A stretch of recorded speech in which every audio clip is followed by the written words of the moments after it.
everyone, this is a pretty fascinating how to play. Today we're looking at how to play LetterTricks, which, as you might have guessed by the title, is a trick-taking game.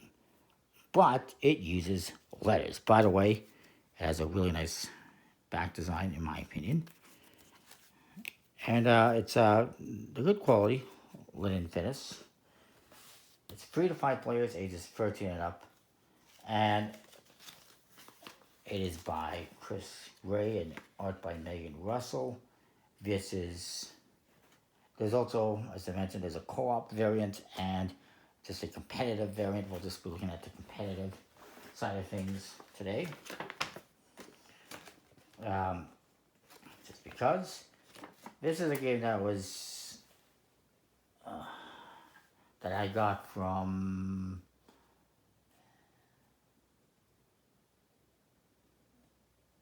it was from some gaming website.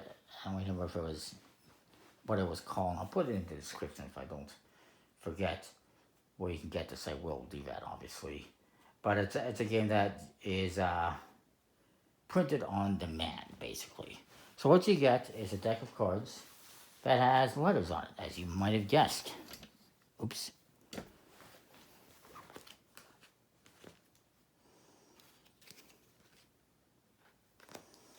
And they come in 3 different suits. You get the red triangles, there's kind of the orangey squares, and there's also green circles.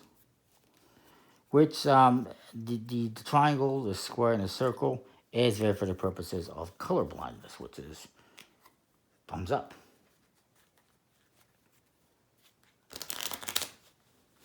Now, there's an interesting setup of the cards here. There's 52 cards. There's 17 in blue, A through Y, 18 in red that go A through Z, and 17 in yellow that go A through X.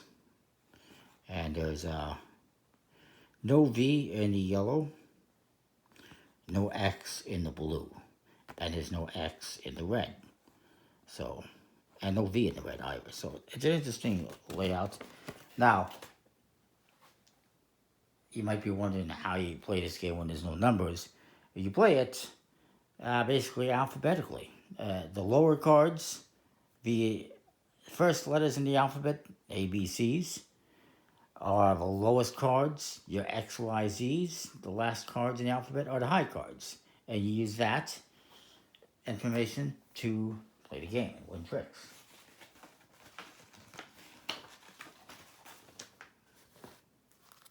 So,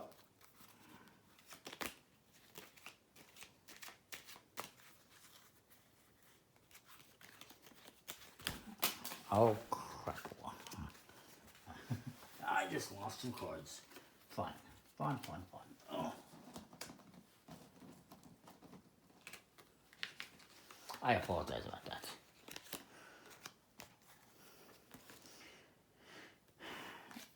So you're going to deal out the cards evenly. All the players will just kind of randomly do it. And it feels pretty even. Anyway, there. Nope, there's not enough on that one. Alright, basically you deal out the cards evenly to each player. Any extra cards you put aside, you're not going to use them. We're not going to worry about that. Now, it is a must-follow game, so if I play, let's say, a red card, everyone else has to play red cards if they have them. If they don't, they can play something else. There is no trump in this game.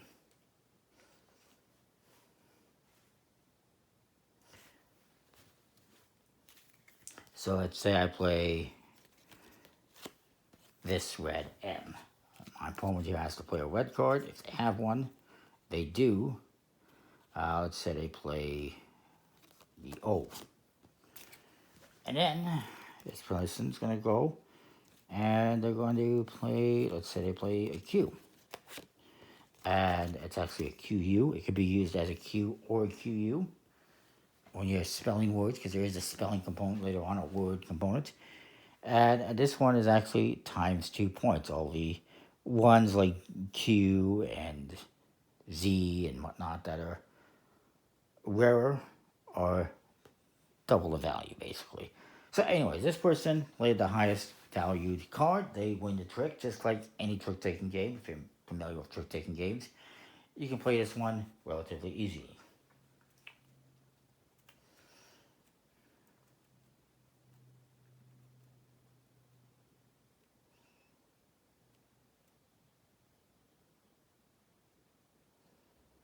So whoever played the highest card actually gets to select the card that they're going to be using later on to build a word. So let's say they take, maybe they want the O. Now, if you're doing 5 or 6 players, 4 or 5 players, sorry, it only goes up to 5. If you're doing 4 or 5 players, we're just doing 3 players, then the lowest valued card would also get to select a card. In this case, nobody does. So this person 1, they're going to lead. Maybe they go with, let's say they go with V in blue. Comes to me. Yeah. I'll just get rid of my lowest one, because I'm not going to win that one anyway. And this guy says, you know what, I'll get rid of a J. This guy wins the trick again. He gets to select another card. Maybe he says, I'll take the V. And just to go again. And you keep doing this, going through the entire deck. And this guy's not going to win it. So he's just going to play that card. I win it, and I'm going to select, let's say I select the T.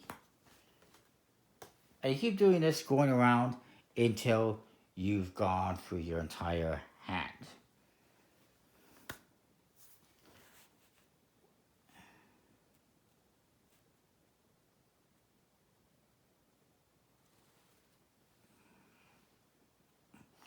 At the end, you're going to be taking the cards that you have won and trying to spell a word.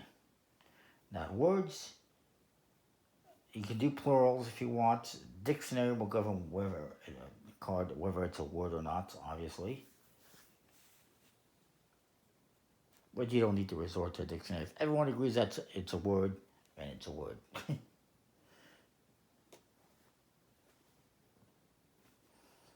And that is that.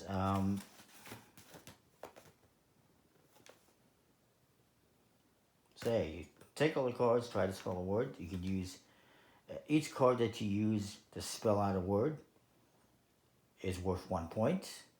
Some of these, of course, like the V, is worth 2 points. So maybe, I spell a word like, say,